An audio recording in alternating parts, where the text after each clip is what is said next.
Kalangan pekerja atau buruh kompak menyerukan pencabutan peraturan pemerintah pengganti Undang-Undang Nomor 2 Tahun 2022 tentang Cipta Kerja, khususnya klaster ketenagakerjaan yang dianggap merugikan. Semua pasal di dalam PRPPU tersebut dinyatakan tidak sesuai harapan pekerja atau juga buruh.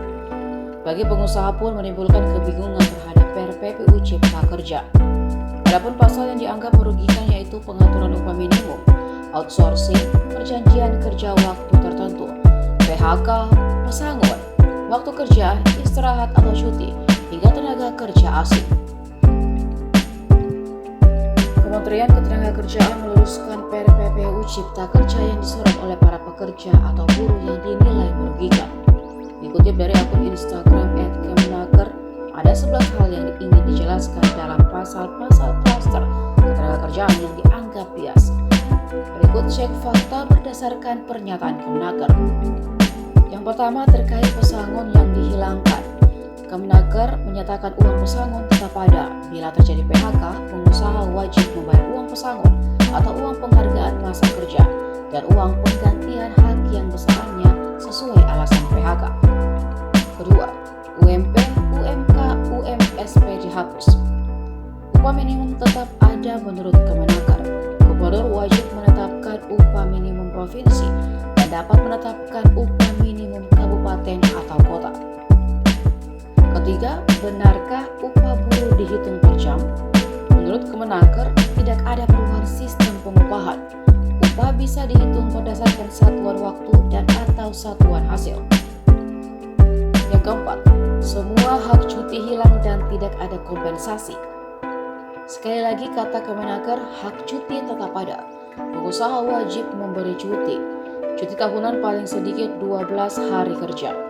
Perusahaan dapat memberikan istirahat panjang dan pekerja yang menjalankan cuti tetap mendapatkan upah. Yang kelima, benarkah ahli daya diganti dengan kontrak seumur hidup? Outsourcing ke perusahaan ahli daya tetap dimungkinkan. Bahkan pekerja atau buruh pada perusahaan ahli daya harus tetap mendapatkan perlindungan atas hak-haknya. 6. Benarkah tidak akan ada status karyawan tetap? Status karyawan tetap dipastikan tetap ada. Perjanjian kerja untuk waktu tertentu bagi pekerja kontrak atau bisa juga untuk waktu tidak tertentu bagi pekerja tetap. 7. Benarkah perusahaan bisa PHK kapanpun secara sepihak? Kemenaker dengan tegas menyatakan perusahaan tidak bisa melakukan PHK sepihak.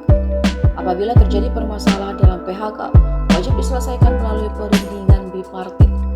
Apabila masih tidak sepakat, diselesaikan melalui penyelesaian perselisihan hubungan industrial. 8. Benarkah jaminan sosial dan kesejahteraan lainnya hilang?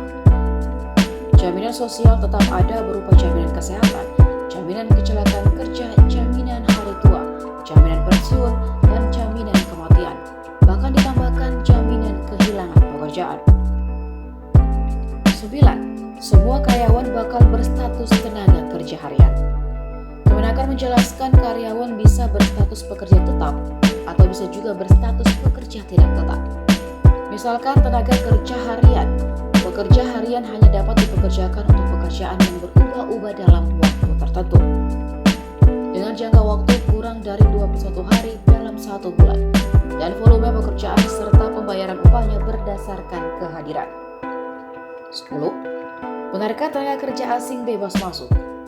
Kemenaker justru mengatakan penggunaan tenaga kerja asing atau TKA sangat selektif, hanya untuk jabatan tertentu, waktu tertentu, dan memiliki kompetensi tertentu.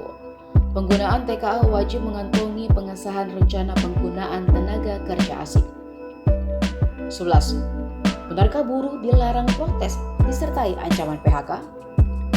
Kemenaker bilang tidak ada larangan protes bagi pekerja atau buruh. PRPPU Cipta Kerja tidak mengatur mengenai larangan tersebut.